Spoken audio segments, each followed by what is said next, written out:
자, 이제는 3학년, 4학년, 5학년, 6학년 친구들을 위해서 아크릴 물감 사용 방법을 설명을 하도록 하겠습니다. 선생님 아까도 얘기했지만 아크릴 물감은 개인적으로 여러분들이 사용해 본 친구들이 있을 것 같기도 하고요. 아니면 뭐 이 과정을 통해서 오늘 처음 물감을 사용해 보는 친구들도 있을 것 같습니다.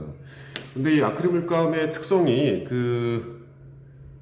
옷에 묻으면 잘 지워지지 않는다는 거 여러분들이 좀 잘 알고 있어야 될 것 같고요. 옷에 묻지 않도록 특별히 좀 신경을 써주는 게 좋겠습니다. 그리고 선생님이 학교에 물감을 이런 것들을 준비를 부탁드렸는데 이런 유형의 물감이 왔는지는 확실히 모르겠습니다만 아크릴 물감은 어떤 특징을 갖고 있느냐면 다른 물감에 비해서 마르는 속도가 굉장히 빠른 물감입니다. 그래서 속건성이라고 얘기를 해요. 건성이라고, 속건성이라고 얘기를 하는데, 속건성이라는 것은 물감 마르는 속도가 굉장히 빠르다라는 특징을 표현한 거고요. 자, 그 아크릴 물감을 사용할 때 다른 물감하고 좀 차이가 어떤 것들이 있느냐면, 흰색을 좀 많이 써도 색깔이 탁해지거나 뭐 문제가 되거나 그러지는 않습니다. 그래서 흰색을 좀 많이 써도 괜찮다라는 특징을 갖고 있는데요. 특히 흰색을 좀 써서 표현을 해야 되는 부분들이 대표적으로 이 청색 계열, 여기 보이시나요? 이런 청색 계열과 그 다음에 이 보라색 계열, 이런 보라색 계열, 그리고 이 빨간색 계열도 마찬가지입니다. 그 다음에 이 밝은 노랑 같은 경우도 그냥 원색을 쓰는 것보다는 흰색을 섞었을 때 색깔이 좀 더 선명하게 표현이 됩니다. 그리고 또 선생님 하나 빼놨네요. 이렇게 짙은 초록색도 마찬가지.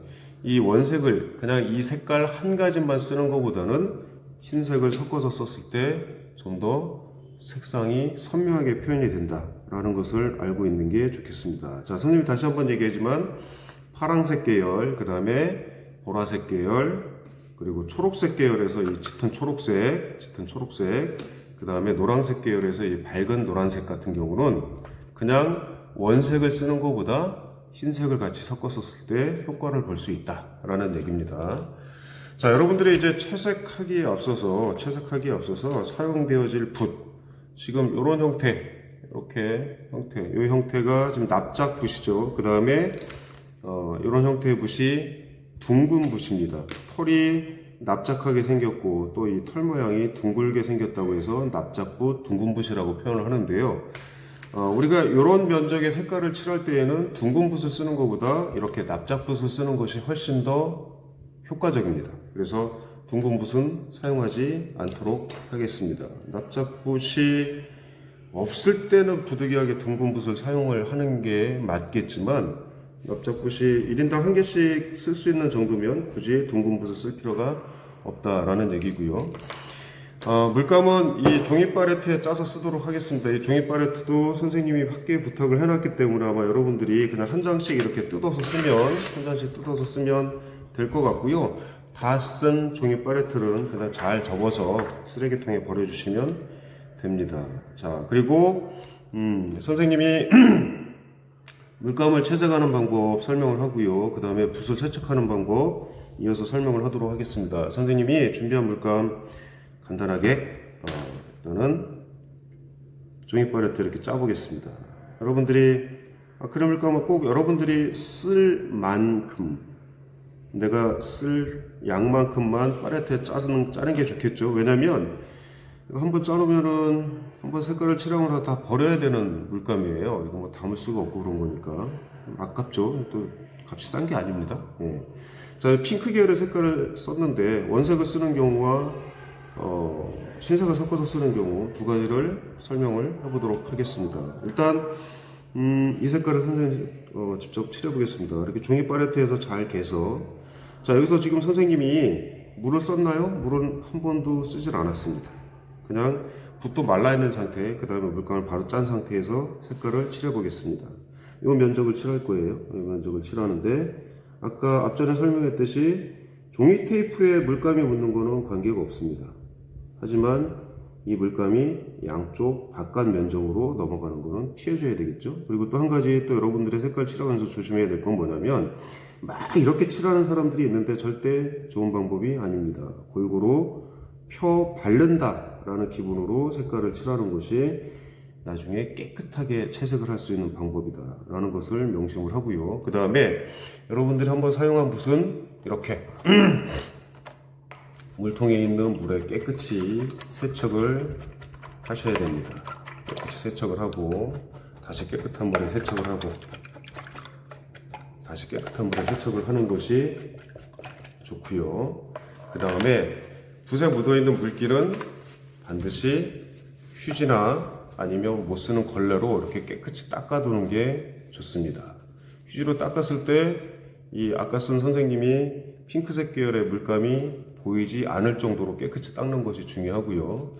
이 아크릴 물감은 사용하고 나서 여러분들이 대충 설렁설렁 닦아서 그냥 붓을 방치해버리면 털이 빳빳하게 굳어서 그 다음부터 영영 쓰지 못하게 됩니다. 그래서 세척을 깨끗이 하는 것이 굉장히 중요합니다. 가장 좋은 방법은 수돗물을 틀어놓고 이렇게 손가락으로 비벼가면서 붓을 빠는 것이 제일 좋은 방법인데 우리가 일일이 그렇게 할 수 없으니까 물통에 물을 받아서 충분하게 빨아주고 절대 여러분들이 하지 말아야 될 행동은 뭐냐면 붓을 이렇게 털지 마세요.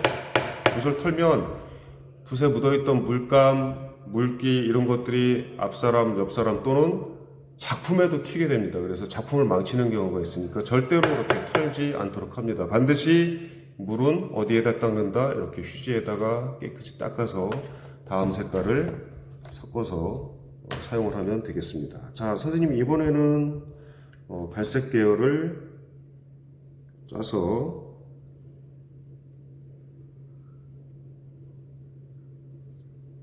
이번엔 흰색을 섞어서 써보도록 하겠습니다. 흰색을 써보도록 하는데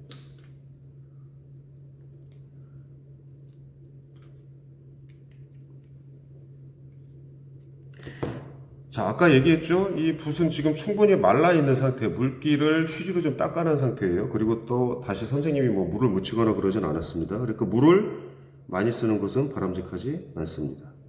자, 이렇게 흰색을 지금 섞었어요. 흰색을 섞었고, 자, 이렇게 골고루 물감을 섞은 다음에 가장자리를 칠할 겁니다. 이면적을 칠할 건데, 가장자리 칠할 때에는 못 쓰는 종이, 이면지가 있다면 이렇게 종이를 바닥면에 대놓고 색깔을 칠하는 것이 좋겠죠? 자, 한번 해보겠습니다. 길게 칠하라고 그랬죠?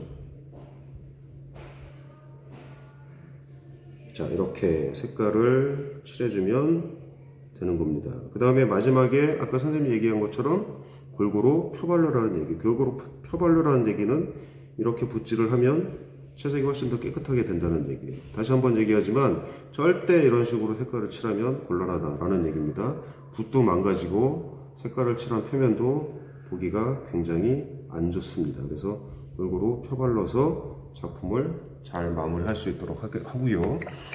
그리고 붓 바는 거에 대해서는 여러분들이 좀 특히 신경을 좀 많이 써줘야 됩니다. 지금 여러분들이 사용하는 물감이나 붓은 우리 평택초등학교 전체 인원이 다 사용할 거기 때문에 내 거를 사용하는 것처럼 신경 써서 깨끗하게 빨고 그리고 잘 건조를 해서 다른 친구들도 다른 학년들이 기분 좋게 사용할 수 있도록 여러분들이 신경을 써주길 바라고요. 그 다음에 붓을 다 빠른 상태에서는 물통에 꽂아 놓는 건 상관이 없습니다만 물통에 꽂아 놓을 때는 반드시 선생님이 지금 하는 것처럼 이 털이 하늘로 올라가게 꽂아 놓는 것이 좋습니다. 왜냐하면 이 털을 그냥 물통에 이렇게 거꾸로 집어넣는 경우 이렇게 방치를 해버리면 그 털이 어떻게 될까요? 끝부분이 이렇게 휘어져 버리죠. 그렇죠? 휘어져 버려서 나중에 이 붓을 사용하지 못하게 됩니다. 그래서 반드시 깨끗한 물로 충분히 빨고 붓을 보관할 때에는 물통에 꽂아서 보관을 하는 건 괜찮은데 어디에 꽂아두든 반드시 털이 위쪽으로 올라가게 하늘 쪽으로 올라가게 꽂아두는 것이 좋은 방법입니다. 다시 한번 얘기지만 절대로 이렇게 붓을 물통에 거꾸로 꽂아두는 일은 없도록 당부를 드립니다. 자, 이렇게 해서 여러분들이 색깔을 칠할 수 있는 방법, 색깔을 칠하는 방법에 대해서 기본적인 내용에 대해서 설명을 했고요. 캔버스에 칠하는 것이 의외로 작업이 굉장히 재미있습니다. 캔버스를 또 사용해 본 친구들도 있을 거고요. 오늘 처음 써보는 친구들도 있을 텐데 이 작품을 완성을 해서 여러분들이 잘 보관을 하고 학교에서 또는 교실에서 전시를 하든가 아니면 집에 오래도록 보관을 해서 여러분들이 정성스럽게 만든 작품 오래도록 감상하면서 즐기기를 바랍니다. 자, 다음 시간에 좀 더 재미있는 수업을 준비를 해서 여러분들하고 다시 만나도록 하겠습니다. 오늘 수업은 여기까지 설명을 하고 마치도록 하겠습니다. 여러분들 수고하셨습니다.